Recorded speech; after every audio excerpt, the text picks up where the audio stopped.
आपने जो अपनी पत्नी की आत्मा शांति के लिए हवन करवाया है वह संपूर्ण हुआ। इससे आपकी पहली पत्नी की आत्मा को अवश्य शांति मिलेगी।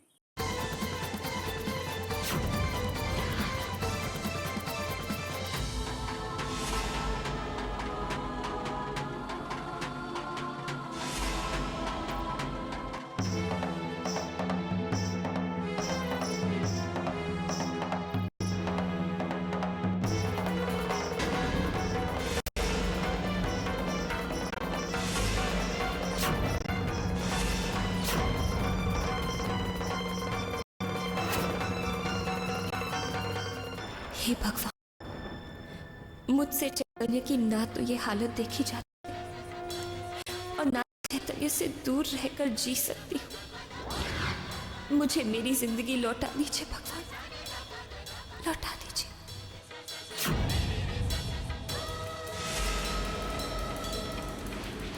जानती हूँ अनुपमा, तुम चैतन्य को अपनी जिंदगी मानती हो, पर तुमसे पहले मैं चैतन्य की जिंदगी का हिस्सा हूं।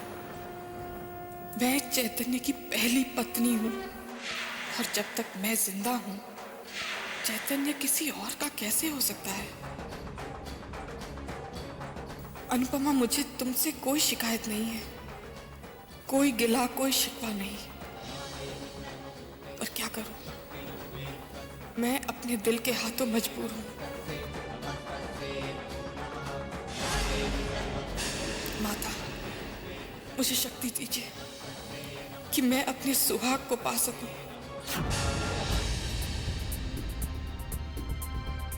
जब तक यह काला धागा आपके बाह में रहेगा, तब तक आपकी पहली पत्नी की आत्मा न तो आपको सताएगी, न विचलित करेगी, न ही आपके करीब आएगी। आप लोग निश्चिंत रहिए। मेरी आत्मा को शांति कैसे मिल सकती है? अपने सुहाग से दूर रहकर एक सुहागन को चैन कैसे आ सकता है? मेरा मन तो तभी शांत होगा जब चैतन्य को मैं फिर से पालूंगी, जब चैतन्य फिर से मेरा होगा।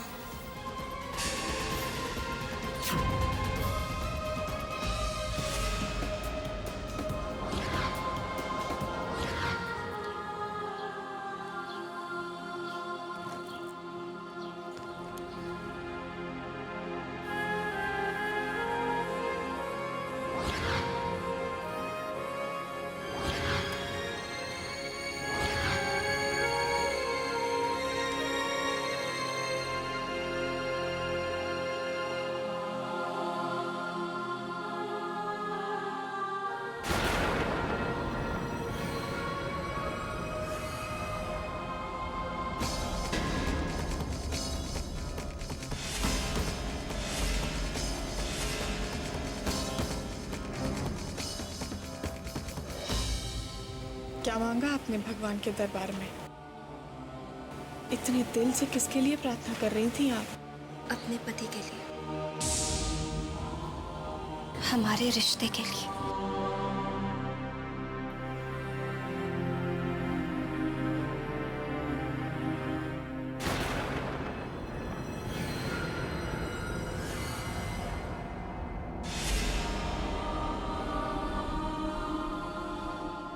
किसके लिए प्रसाद बांट रही हैं? आप क्या मांगने आई हैं इस दरबार में? वही जो आपने मांगा।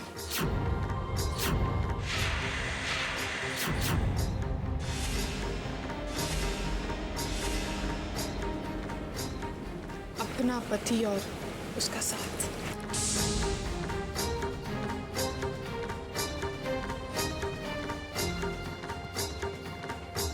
भगवान आपकी प्रार्थना जरूर पूरी करेंगे। दुआ करती हूँ कि आपने जो भी मांगा वो आपको मिल जाए।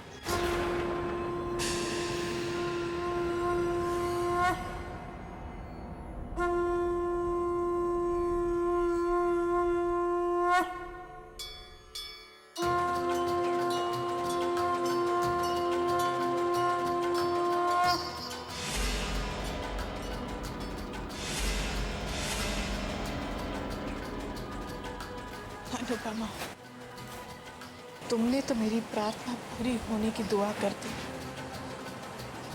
लेकिन भगवान ने मेरी प्रार्थना सुन ली ना, तो तुमने भगवान से जो मांगा है वो तुम्हें नहीं मिलेगा। चैतन्य की जिंदगी में तो हम दोनों में से कोई एक ही हो सकती है। और माफ करना अनुभव, वो होंगी मैं, तुम नहीं।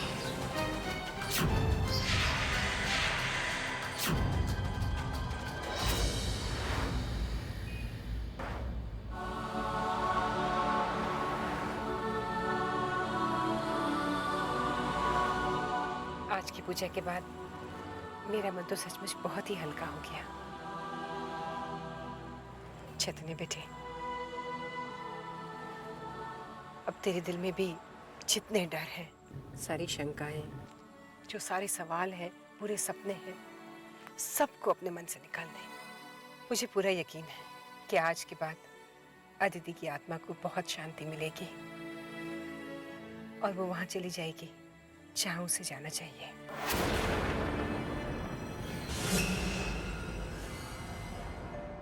हाँ माँ, आज मन को बहुत शांति मिल रही है।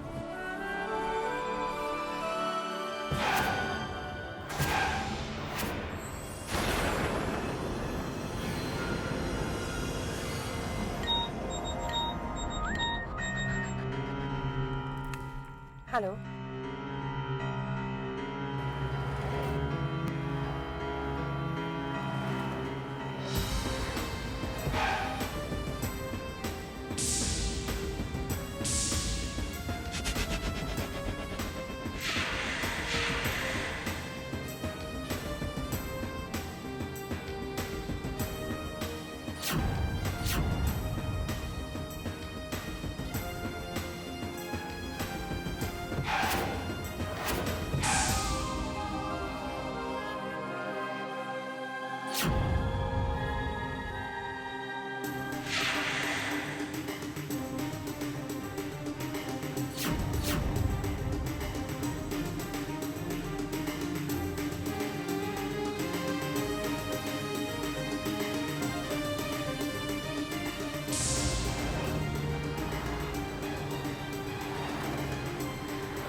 माफ करना अदिति, पर तुम्हारा जाना ही ठीक था। अब मेरी पत्नी अनुपमा है and I love her very much. Bye forever Aditi, bye forever.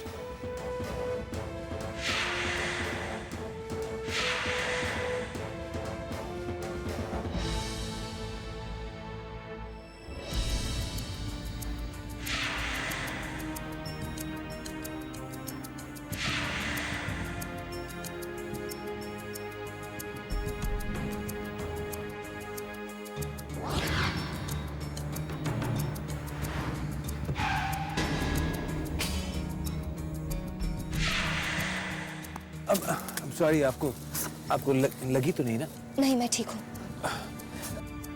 अब शायद देखिए, शायद यहाँ लगी हो। कहाँ ना नहीं लगी?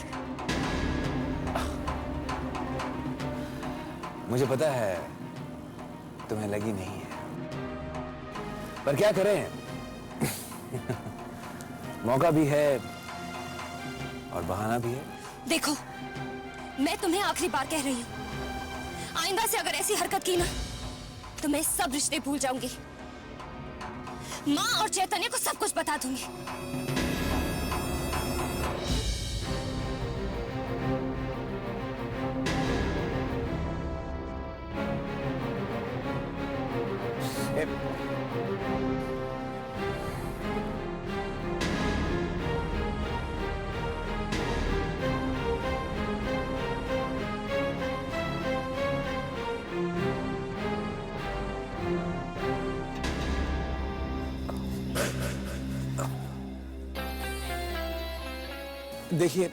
देखिए, ऐसा मत कीजिएगा प्लीज, ऐसा मत कीजिए।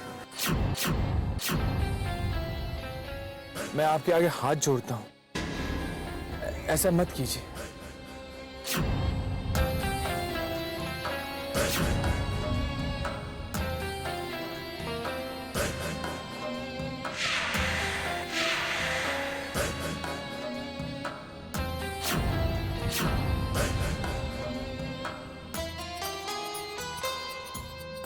याद है तुम्हें मैंने कहा था, क्या करूं, मुझे तुम अच्छी लगने लगी हो। और इंद्रजीत को जो चीज एक बार पसंद आ जाती है, इंद्रजीत उसे हासिल करके रहता है। कहा था ना।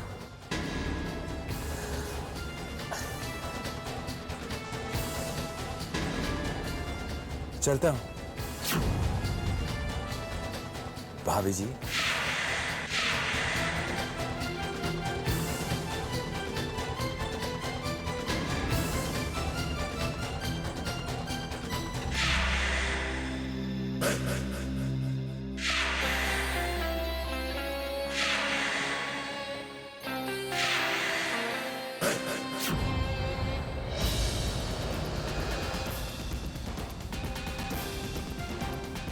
बस बहुत हो गया अनुपमा।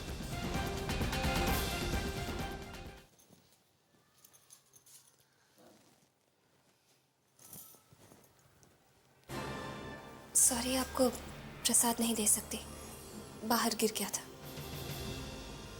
गिर गया था या जानबूझकर गिरा दिया?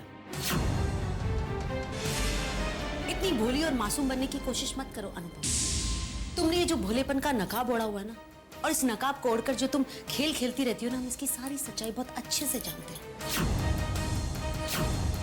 हमने कभी सोचा भी नहीं था कि तुम्हारी सोच और तुम्हारा मन इतना गंदा होगा, तुम इस हद तक गिर जाओगी।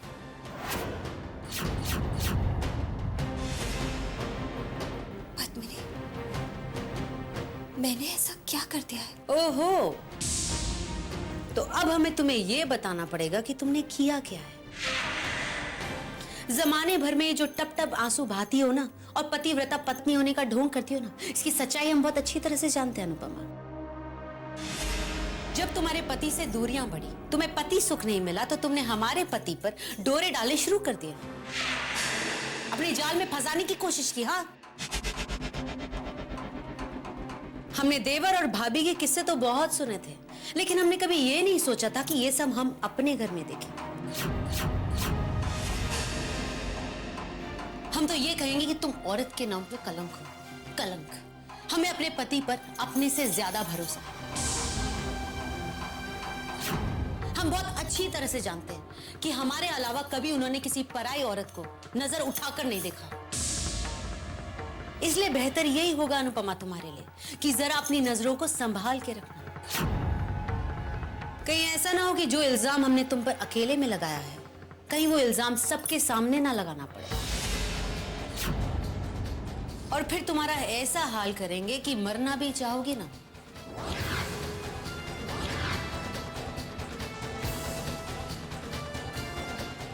तो मौत नहीं आएगी।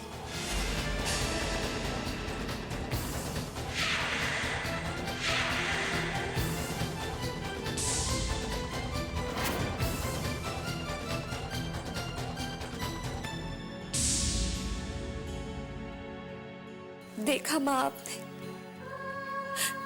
किस तरह ये मेरे चरित्र पर उंगली उठाकर चली गई, जबकि खोट तो इंद्रजीत के चरित्र में है।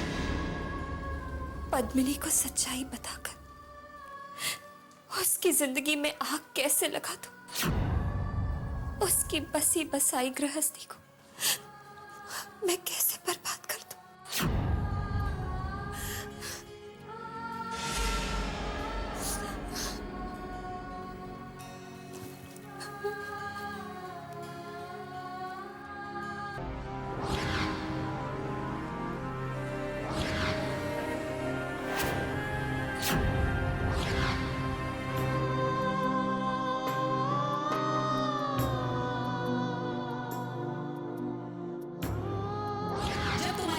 दूरियां बढ़ी, तुम्हें पति सुख नहीं मिला, तो तुम्हें हमारे पति पर डोरे डाले शुरू कर दिए, अपने जाल में फंसाने की कोशिश की। हाँ,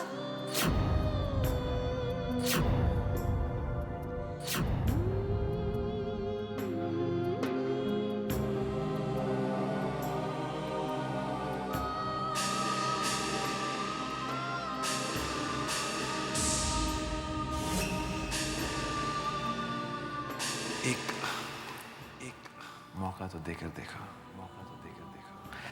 चैतन्य से ज्यादा खुशी, ज्यादा सुख दूंगा मैं तुम्हें। हमने देवर और भाभी के किस्से तो बहुत सुने थे, लेकिन हमने कभी ये नहीं सोचा था कि ये सब हम अपने घर में। हमने देवर और भाभी के किस्से तो बहुत सुने थे, लेकिन हमने कभी ये नहीं सोचा था कि ये सब हम अपने घर में। माफ कर देना अनु, मैं अपना वादा नहीं निभा पाया।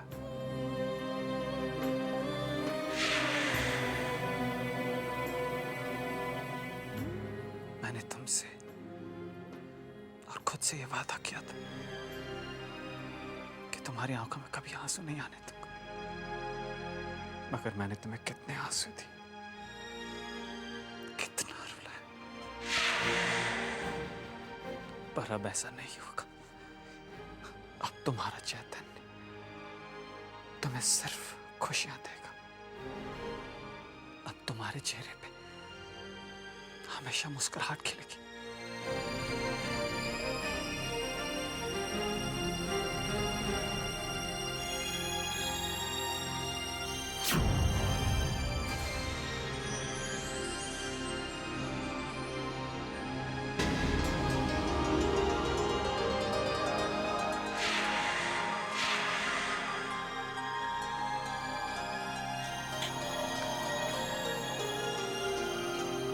चेतन,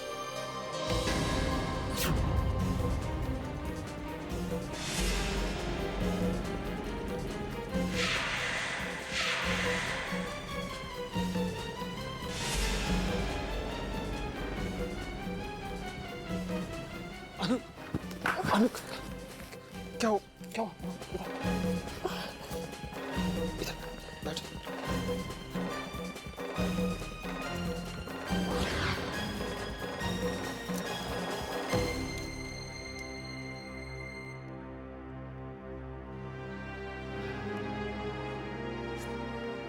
You okay?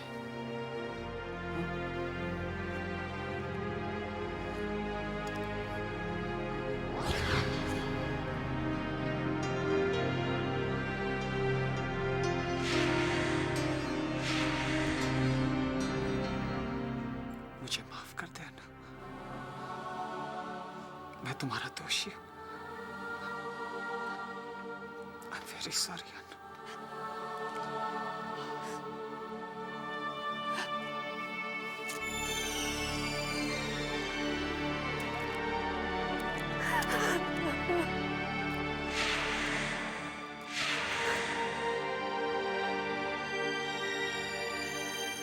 आपके बिना एक एक पल 100 साल जैसा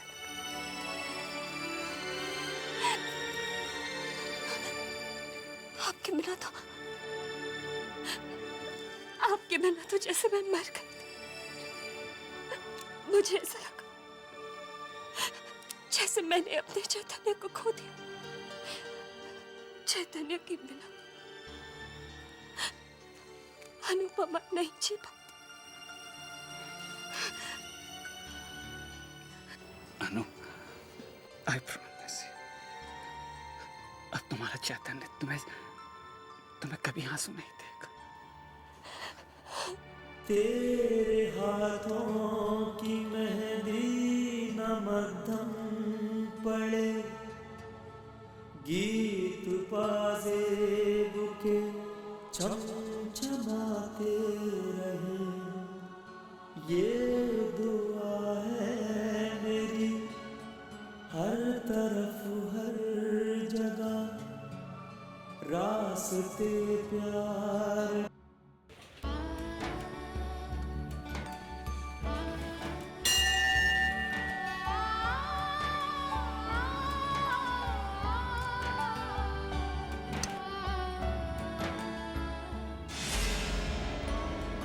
शुक्रिया, आपका बहुत बहुत शुक्रिया। आज ऐसे लग रहा है जैसे मैं फिर से जी उठी हूं। आपने मुझे चैतन्य को लौटाकर मुझे मेरी हर खुशी लौटा दी है।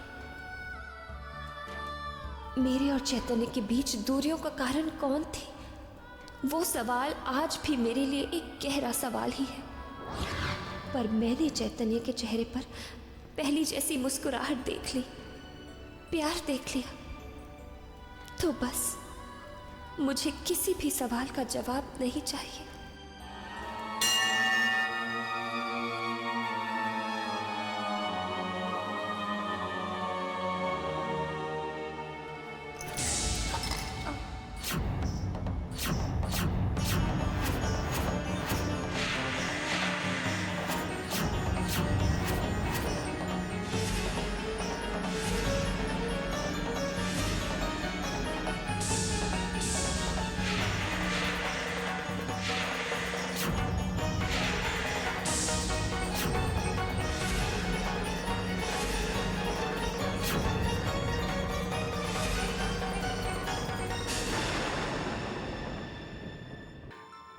तुम्हें कभी आंसू नहीं देखा।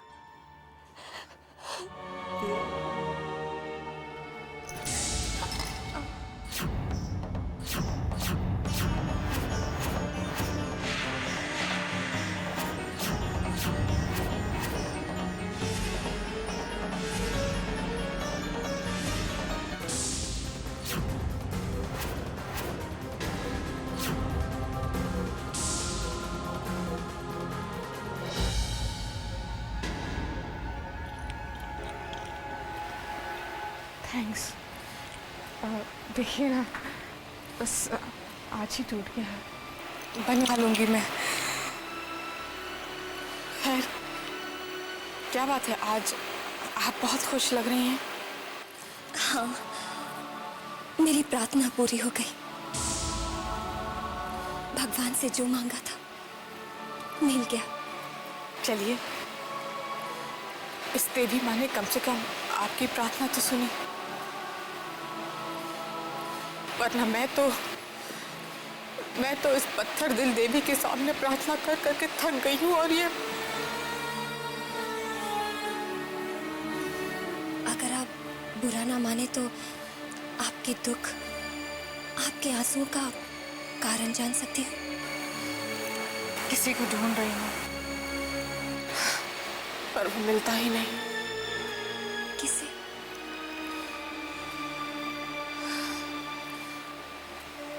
अपने पति को। पति कहाँ है वो यही।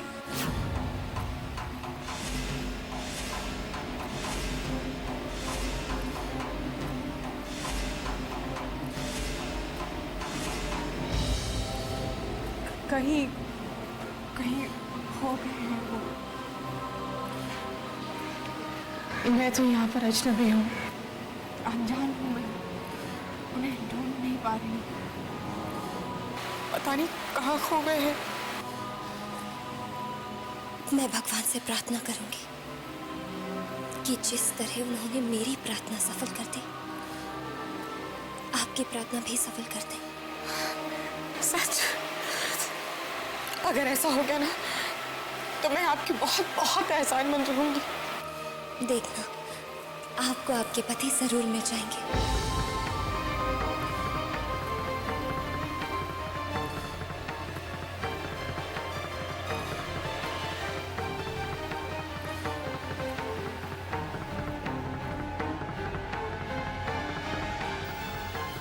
ये तुमने क्या किया अनुपमा? अपने हाथों की लकीरों का नसीब मेरे हाथों की लकीरों के नाम लिख दिया। जो खुशी तुम्हें अपने पति को पाकर मिली थी, वही खुशी मेरे लिए भी मांग ली। अपने ही हाथों से तुमने अपनी किस्मत मेरे हाथों में दे दी।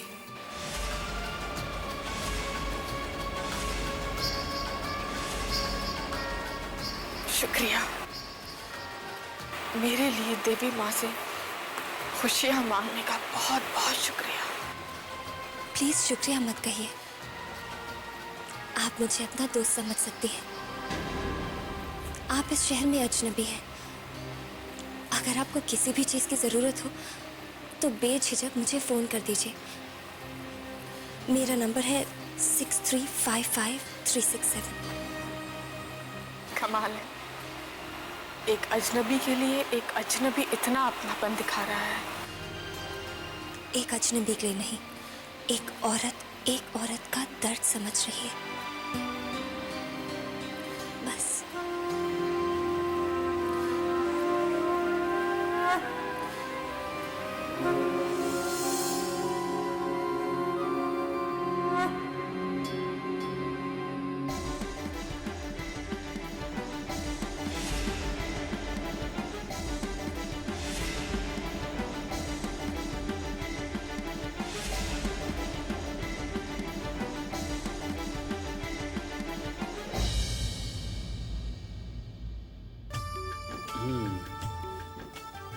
लगता है काले मिर्च कुछ ज्यादा डाल दी। हाँ, तीखा है।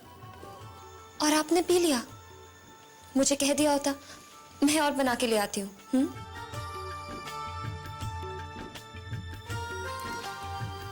वैसे इसका तीखा कम करने का एक और इलाज है मेरे पास।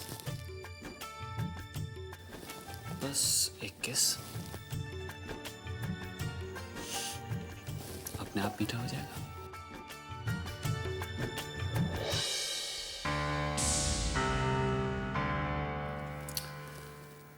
कहाँ ना एक किस? छोड़िए ना, घर पे सब है, कोई देख लेगा। भाई साहब, आप देख रही है ना, देखते ही देखते क्या हो गया। कल तक जिनमें दूरियां थी, आज कैसे कबूतर कबूतरी की तरह गुटरगू कर रहे हैं। कल तक हम खुश थे और आज ये खुश हैं।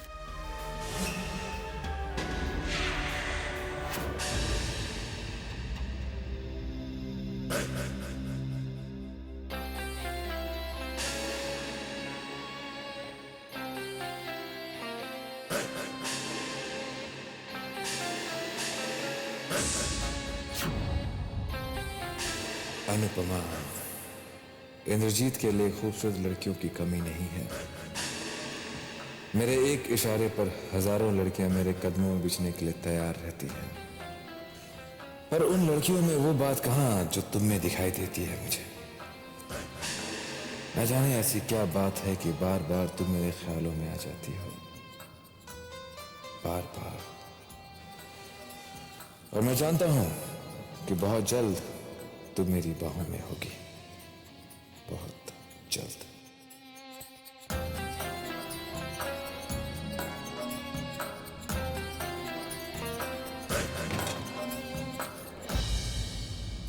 क्या बात है भाई, चेहरा इतना तमतमाया हुआ क्यों है? सब कुछ गड़बड़ हो गया। हमने जो सोचा था वो सब धरा का धरा रह गया। पर चैतन्य की बीमारी की वजह से ही सही, एटलीस्ट दोनों में दूरियां तो बढ़ रही थी। मासा की नजरों में भी हम अनुपमा के लिए नाराजगी देख रहे थे, लेकिन अचानक ऐसा कौन सा जादू हो गया कि अनुपमा में खुश नजर आ रही है। बिल्कुल सही कह रही हो तुम पद्मिनी। अनुपमा जब मुस्कुराती है ना, तो बला की खूबसूरत लगती है वो।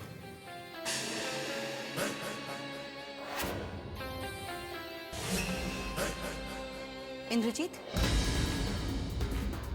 गुस्से में हमारा खून जल रहा है, आप पर किसी बात का फर्क ही नहीं पड़ रहा। पद्मिनी, अगर मेरी जिंदगी का आज कोई मकसद है तो वो सिर्फ एक चैतन्य की बर्बादी, और इसमें मैं हर कदम में तुम्हारे साथ हूं, हर कदम में। इस बार जो हमने सोचा है वो अनुपमा के लिए झेलना आसान है,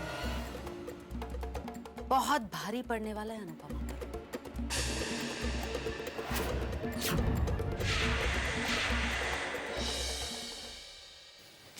अनुपमा जी बेटे, मैं तुमसे कुछ बात करना चाह रही थी। देखो बेटे, चैतन्य की तबीयत बहुत मुश्किल से ठीक हुई है, और मैं जानती हूँ जितनी तकलीफों से वो गुजरा है उतनी ही तकलीफ से तुम गुजरी हो। मुझसे वादा करो बेटे कि तुम चैतन्य के कल की परछाई तुम्हारी आज की खुशियों पे नहीं पड़ने दोगी, उसके साथ अपने जीवन की एक नई शुरुआत करोगी। मैं वादा करती हूँ माँ, मैं चैतन्य से कोई सवाल नहीं करूंगी।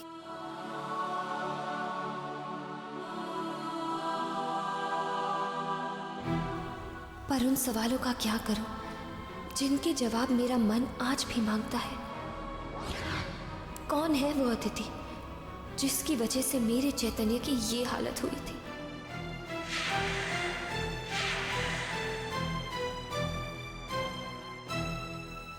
बेटी, तुम्हें एक सलाह और देना चाहती थी मैं।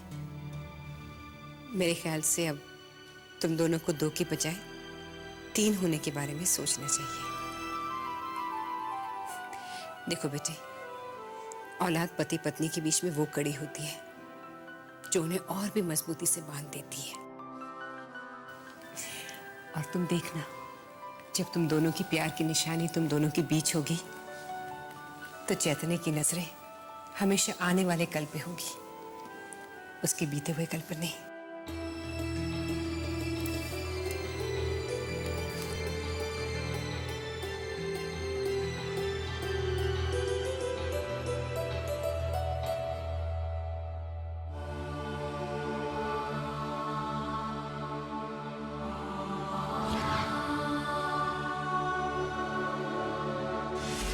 मेरे ख्याल से अब तुम दोनों को 2 की बजाय 3 होने के बारे में सोचना चाहिए।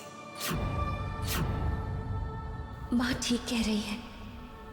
हमारे रिश्ते को बांधने के लिए एक कड़ी की जरूरत है, और बच्चा ही वो अटूट कड़ी होता है जो पति पत्नी के रिश्ते को माँ बाप का नाम देता है। हम भी अपने रिश्ते को एक नया नाम देंगे।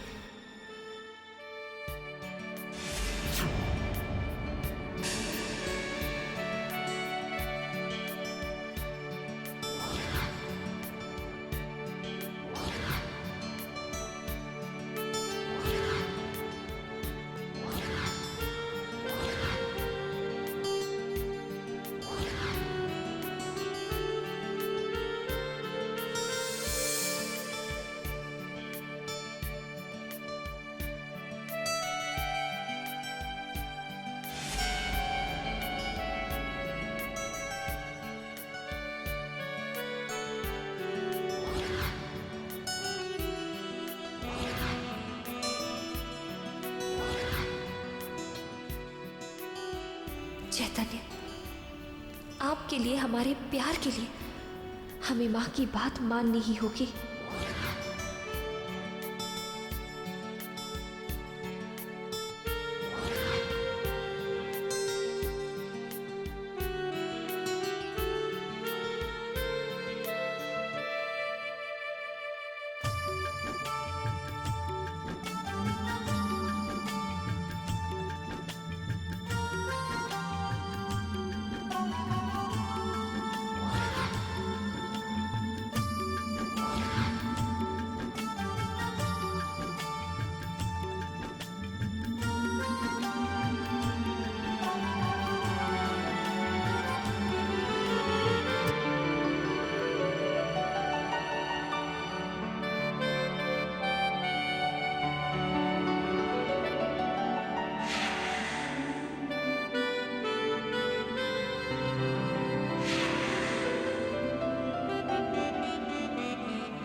कितनी खूबसूरत लग रही है। जी कर रहा यूं बस देखता ही रहा हूं। अच्छा, वैसे आज इतनी ज्यादा खूबसूरत लगने का क्या राज है? आपका प्यार चैतन्य, आपके प्यार के रंग में ऐसी रंगी हूं कि सज गई हूं। आपको अपनी जिंदगी मानती हूँ, भगवान से ज्यादा पूछती हूँ आपको। पिछले दिनों जो भी हुआ उससे मैं बहुत डर गई थी, पर अब मैं पूरी तरह से आपकी होना चाहती हूँ। हर दूरी, हर फासले को मिटा देना चाहती हूँ।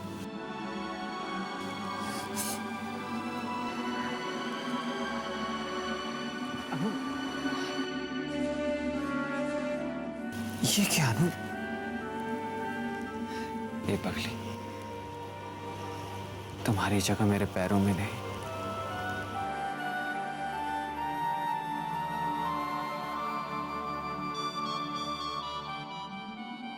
मेरे दिल में है।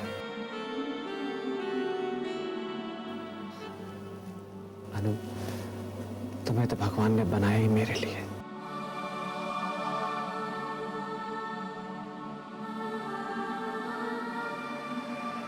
तुमने तो अपनी पूरी जिंदगी मेरे नाम कर दी। पर मैं ही हालात और वक्त की राहों में न जाने कहां खो गया था। पर अब मैं हमेशा हमेशा के लिए लौट आया हूं अपनी अनु के पास।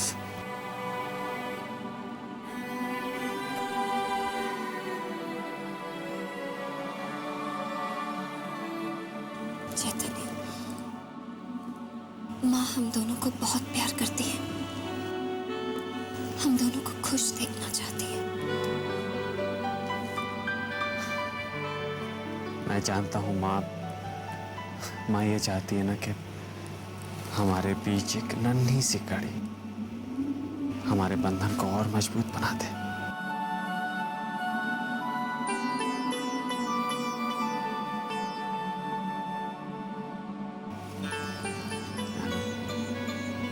मैं भी यही चाहता। हम माँ को ये खुशी जरूर देंगे। वक्त आने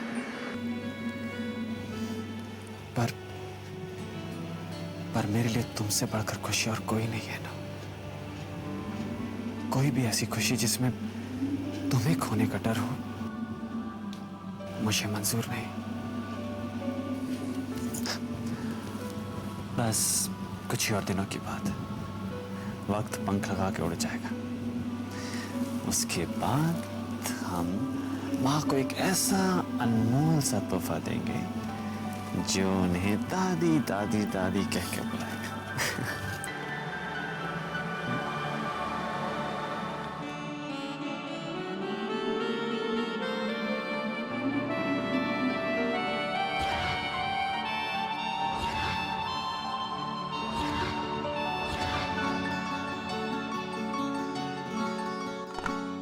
हो अगर तेरी इजाजत तो मेरा दिल बता दूं। हो अगर तेरी इजाजत तो मेरा दिल बता दूं।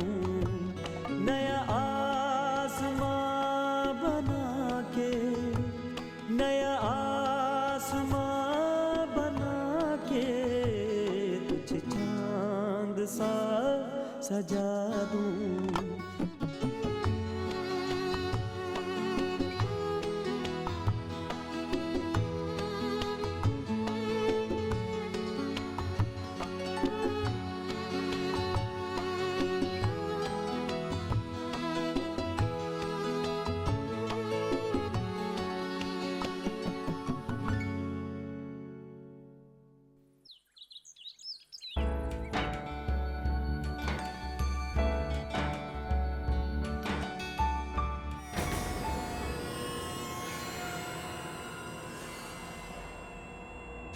आज इस अशुभ और मनूस अनुपमा के लिए ये दिन भी हम इतना अशुभ बना देंगे कि वो देखती रह जाएगी।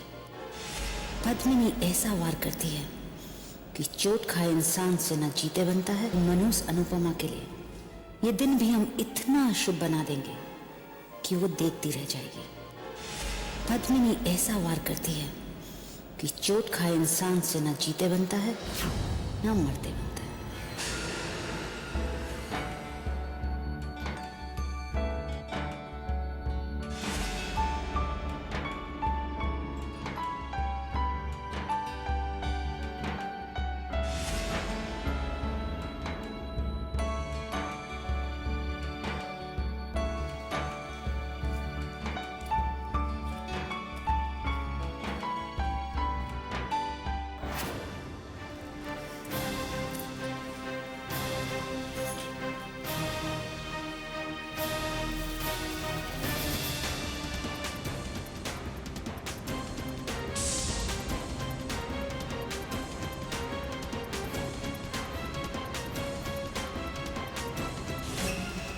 जिस दिए को जलाकर तुम अपने भगवान से अपने लिए सुख और खुशियों की दुआएं मांग रही हो ना अनुपमा, उसी दिए की आग में तुम्हारी सारी खुशियों में ऐसी आग लगाई गई तुम्हारी सारी खुशियां जलकर राख हो जाएंगी।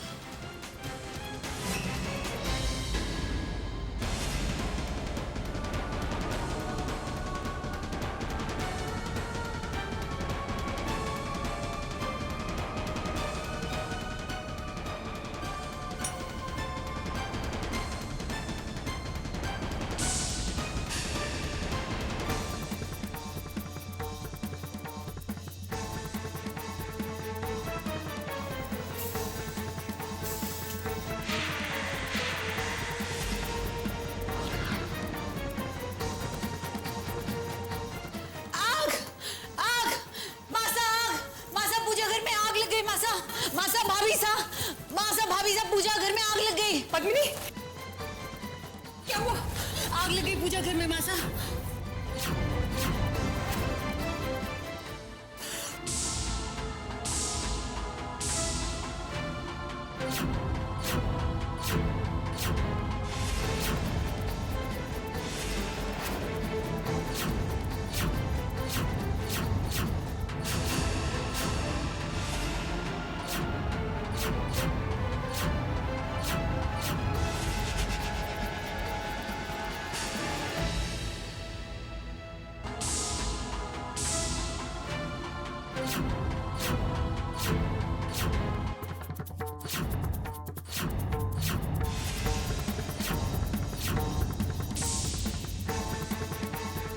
माता रानी की मूर्ति, कोई मूर्ति बचाओ।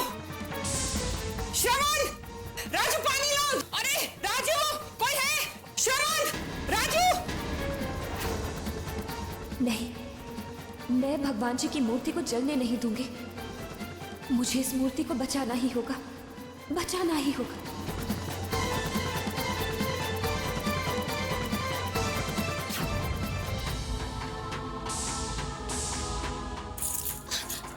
श्रवण, राजू जल्दी पानी लाओ।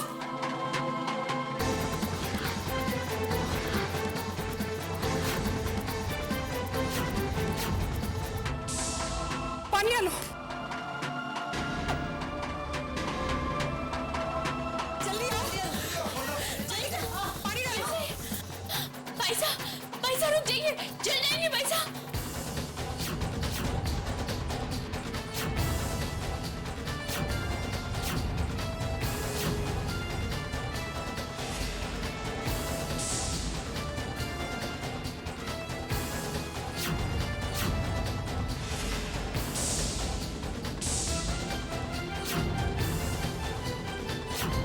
पद्मिनी, तुम ठीक तो हो ना बेटे?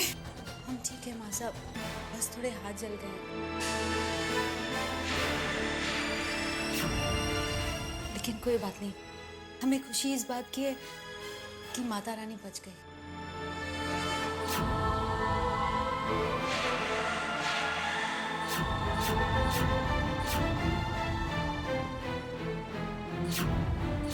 लेकिन ये आग लगी कैसे?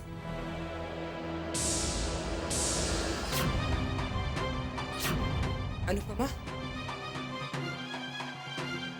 तुम पूजा कर रही थी ना? तुमने जोत जलाई थी ना? इतनी लापरवाह तुम कैसे हो सकती हो?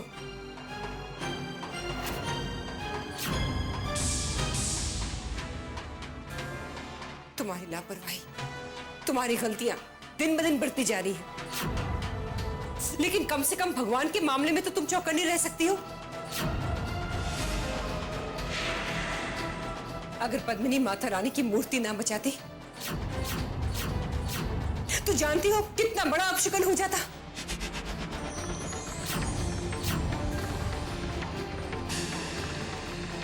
तुमने मुझे बहुत निराश किया है, बहुत नाउम्मीद किया है। जब मैं तुम्हें बहू बनाकर इस घर में लाई थी, मैंने सोचा भी नहीं था अनुपमा कि तुम्हारी वजह से मुझे कैसे दिन देखने पड़ेंगे।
तुम्हारी गलतियां दिन ब दिन बढ़ती जा रही हैं। लेकिन कम से कम भगवान के मामले में तो तुम चौकन्नी रह सकती हो। जब मैं तुम्हें बहू बनाकर इस घर में लाई थी, मैंने सोचा भी नहीं था अनुपमा कि तुम्हारी वजह से मुझे कैसे देखेगा।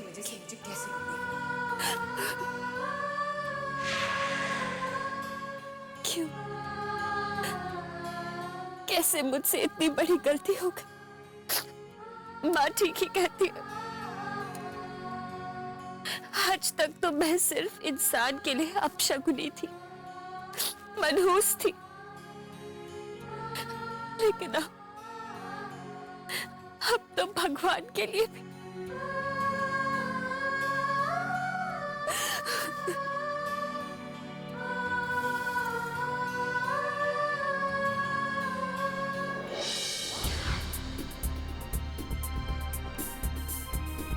कुछ भी अगर गलत होता है तो तुम उसका दोष अपने आप को क्यों देती हो? अशुभ तुम्हारा विचार के तुम अशुभ वो गलत है। मेरे लिए तो दुनिया में सबसे ज्यादा शुद्ध।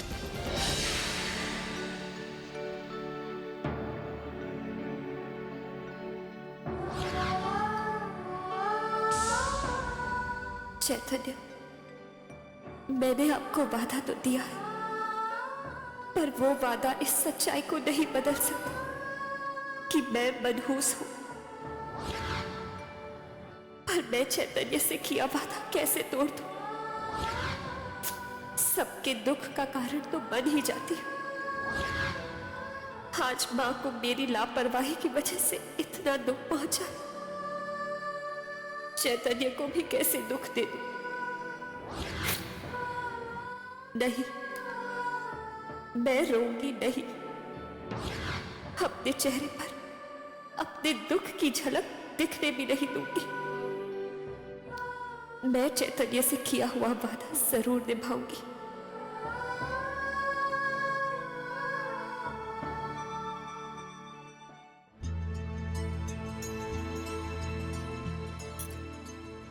जी जल्दी बांध ना।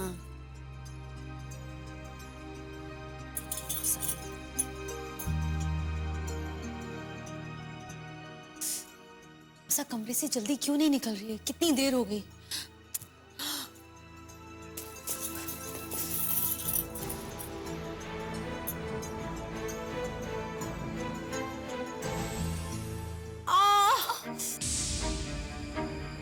आराम से लच्छी, बहुत दर्द हो रहा है।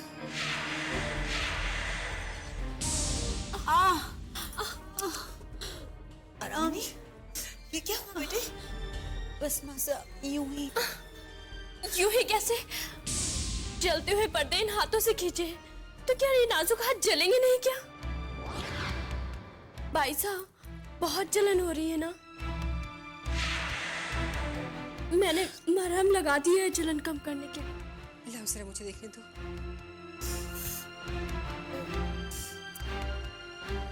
बहुत दर्द हो रहा होगा।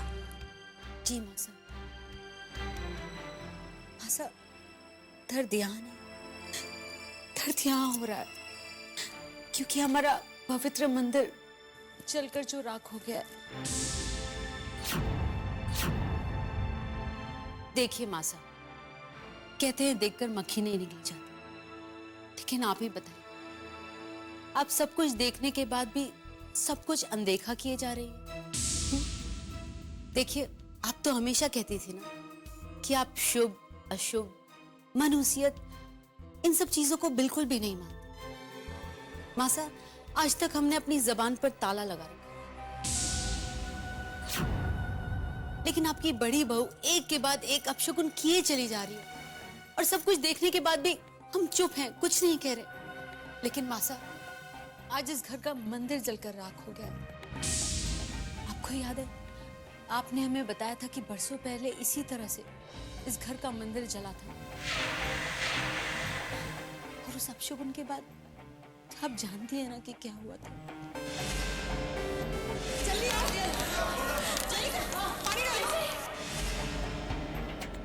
मासा, पिताजी ये दुनिया छोड़कर ही चले गए, मृत्यु हो गई थी उनकी। ऐसा हमारा दिल किसी अनिष्ट को सोचकर ही सिहर उठता है। सहम गया है हमारा दिल। हर पल बस हमें यही बात सता रही है कि कुछ बुरा होने वाला है इस घर में। मासा, अगर आप हुक्म करेंगे तो हम अपनी जबान को रोक लेंगे, लेकिन आप उन अपशगुनों का क्या करेंगे जो एक के बाद एक इस घर में होते चले जा रहे हैं?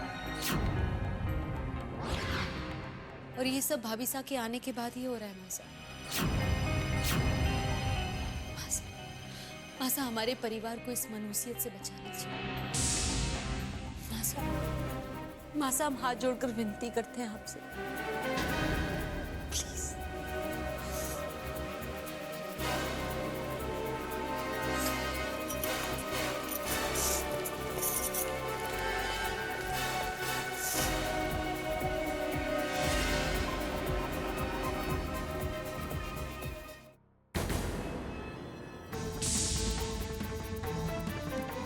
जी मिस्टर ओबरॉय।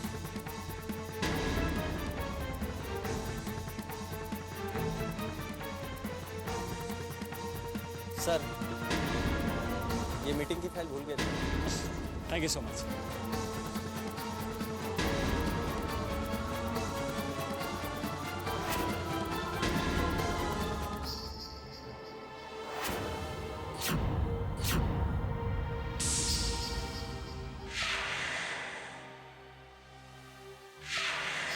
एक बार फिर इतना करीब आकर तुम मुझसे दूर चले गए चैतन्य, पर मुझे अपने प्यार पर, अपनी चाहत पर पूरा भरोसा है। हमारे बीच की ये दूरियां अब बस कुछ ही दिनों की कहानी है। मुझे यकीन है कि एक बार फिर से हम एक दूसरे के इतने नजदीक होंगे कि एक दूसरे की धड़कनें सुन सकेंगे। मुझे उन दिनों का इंतजार है चैतन्य, बेसब्री से इंतजार है।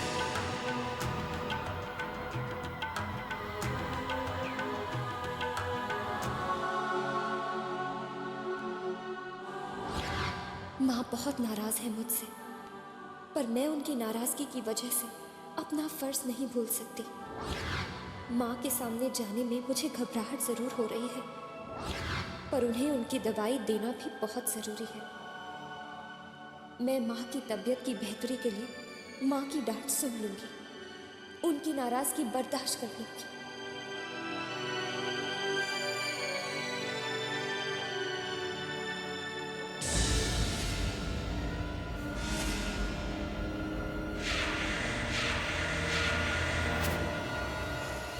वैसे कुछ भी हो, मानना पड़ेगा कि तुम हो बहुत बेशर्म। अगर हमसे एक एक करके इतनी बड़ी बड़ी गलतियां होती ना, तो हमारी कभी हिम्मत भी नहीं होती कि हम मासा से नजरें मिलाएं। और एक तुम हो, लेकिन तुम्हें देखकर ऐसा लगता है कि तुम्हें जैसे किसी बात का कोई फर्क ही नहीं पड़ता। वैसे हमने तुम्हारा रास्ता इसलिए रोका है क्योंकि हम नहीं चाहते कि तुम मासा के सामने जाओ, उनके चोट लगे दिल को और दर्द ना पहुंचे। तुम्हें देखकर कहीं उनके जख्म हरे ना हो जाए दोबारा से। इसलिए बेहतर यही होगा कि तुम ये दवाई हमें दे दो, हम मासा को जाकर दे देंगे।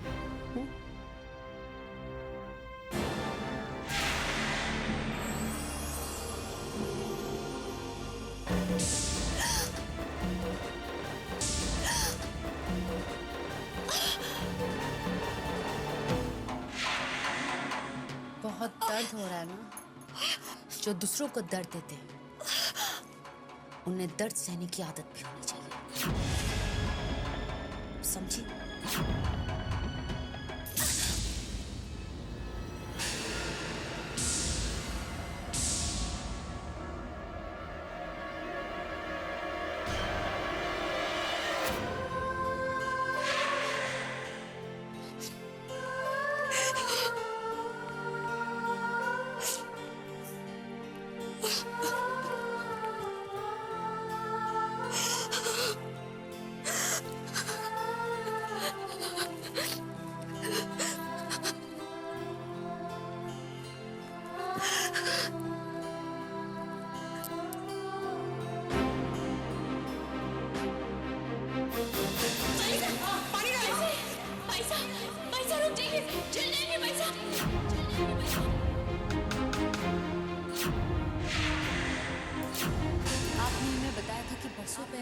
तरह से इस घर का मंदिर जला था। और उस अपशगुन के बाद आप जानती हैं ना कि क्या हुआ था, जानती हैं ना? पिताजी इस दुनिया छोड़कर ही चले गए। मृत्यु हो गई थी उनकी, मृत्यु हो गई थी।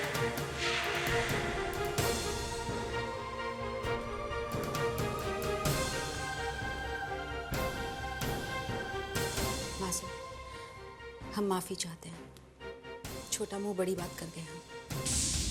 दिल से माफी मांगते हैं आपसे। दवाई ले लीजिए। ये दवाई तुम?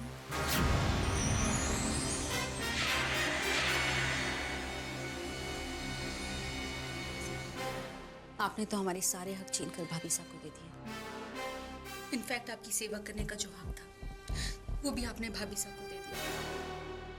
लेकिन हमारे अंदर जो सेवा की भावना है माँ साहब, हम उसका क्या करें? कहाँ छुपाए उसको? इनफैक्ट हम भाभी साहब के पास गए भी थे दवाई की याद दिलाने के लिए, लेकिन उन्होंने मना कर दिया। जानती, अपनी लापरवाही की वजह से पूजा घर में उन्होंने जो कुछ भी किया, एक बार भी आपसे माफी नहीं मांगी। इनफैक्ट मुंह सुजाकर अपने कमरे में बैठी है। बस हम सब कुछ बर्दाश्त कर सकते हैं, लेकिन आप क्या सोचो?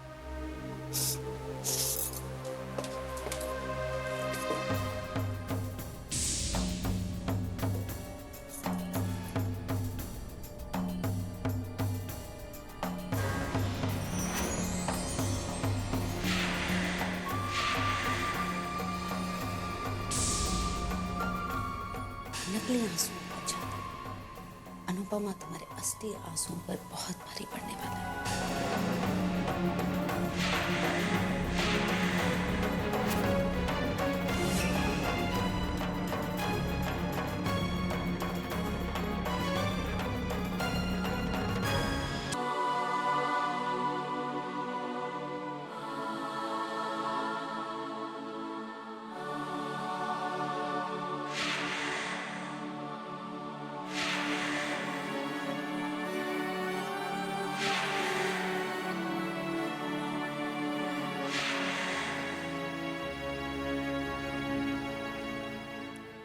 ऐसे क्या देख रहे हैं? मेरा विश्वास कीजिए, वो सुबह जो भी हुआ अच्छा तो नहीं हुआ, पर हादसा था ना, और हादसा तो यूं ही अचानक हो जाता है। बस मुझे आइंदा से थोड़ा ध्यान रखना होगा कि ऐसी लापरवाही ना हो जाए।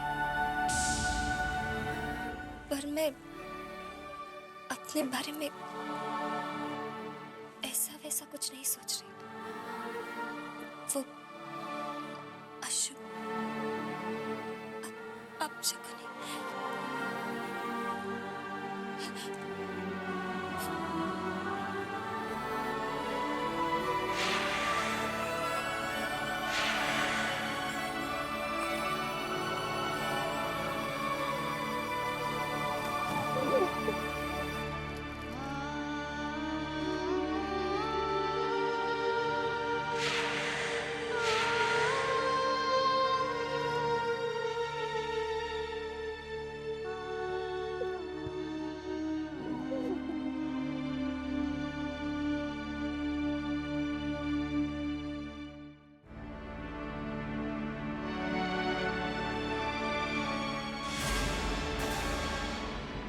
मुझसे इतनी बड़ी लापरवाही कैसे हो गई? हे भगवान, मुझे मेरी इस गलती के लिए माफ कर दीजिएगा। आइंदा मुझसे कभी भी ऐसी गलती, ऐसी लापरवाही ना हो, मैं ये प्रार्थना करती हूँ आपसे।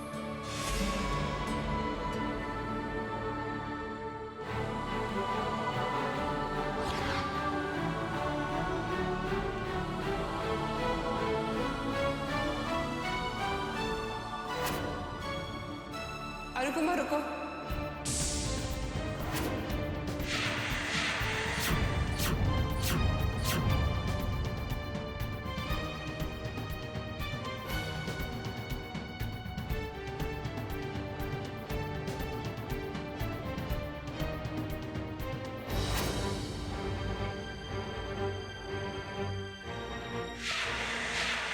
आज से हर सुबह पूजा पद्मिनी करेगी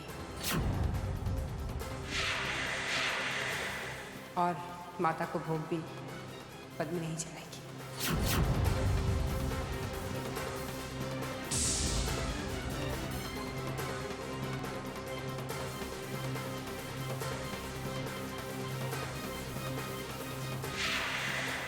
पद्मिनी,